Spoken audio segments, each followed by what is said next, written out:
Hello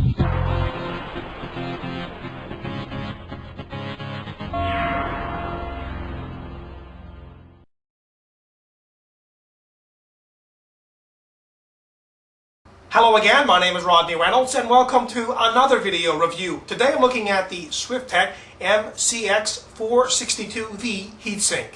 What is included in this package are 4 snap rivets, 4 80mm fan brackets, thermal compound, an installation guide, and the heatsink. This heatsink has a very distinctive design. There are a number of these aluminum fins which come from this massive half-inch solid copper base, which is very smooth, so that's going to allow great contact between it and the CPU. And it also has a 3-point clip design on either side, and that's going to ensure that it really is on that socket very well. Now, each one of these fins has a ribbed pattern, and that's going to promote increased turbulence for more efficient heat dissipation. Also, you'll notice that the fins come up straight in the center and are kind of angled around the edges. Well, they are concentrically aligned rows of pins bent at multiple angles, and the spacing and angles between the concentric rows have been precisely calculated to optimize cooling and reduce the noise at airflow levels as low as 22 CFMs and 23 decibels. Now, of course, that's going to really depend on what kind of fan you have on top of here, but it will reduce the noise on the fan. With this heatsink, you can either install a 80mm or a 92mm fan. Now, it comes with these 92mm fan brackets already pre-installed. However, you can just unscrew these very easily and install the 80mm fan brackets if you want to use an 80mm fan. Installing a fan on this is so simple.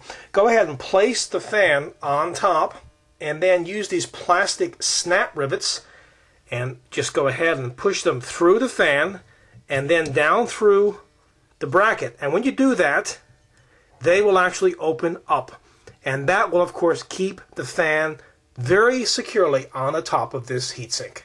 This heatsink is designed to install very easily on a socket 462. However, it installs a little differently than most. For example, most heatsinks will install like so. They go on one side first, and then you apply pressure and snap them on the other side.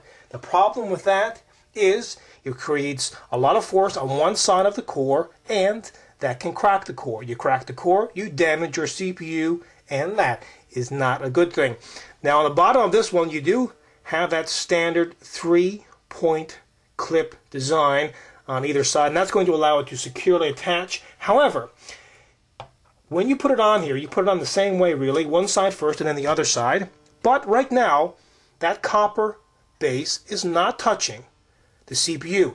In order for it to touch, you need to unscrew these screw spring assemblies in order for it to pull down and make contact with the core.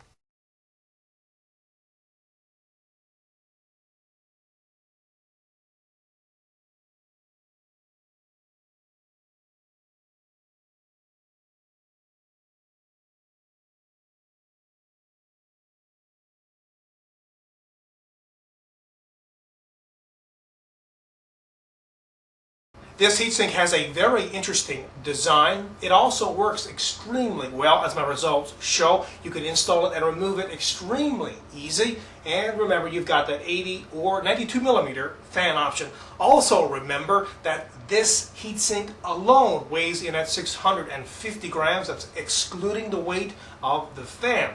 So, you've got all that weight connected directly onto the socket. Remember, this one does not go through the motherboard mounting holes. If you are transporting your system a lot, be sure to remove it first, because you do not want to separate the socket from the motherboard. But overall, this is a kick-ass product. Again, my name is Rodney Reynolds, and this has been another video review. Be sure to check back very soon. I will have a brand new one for you then. Also, pop into my website at www.3dgameman.com. And while you're there, you can go into the forums and register. And remember, registration is completely free. Also, keep in mind, you can find out a lot more on this product in the forums. Until the next time, take care.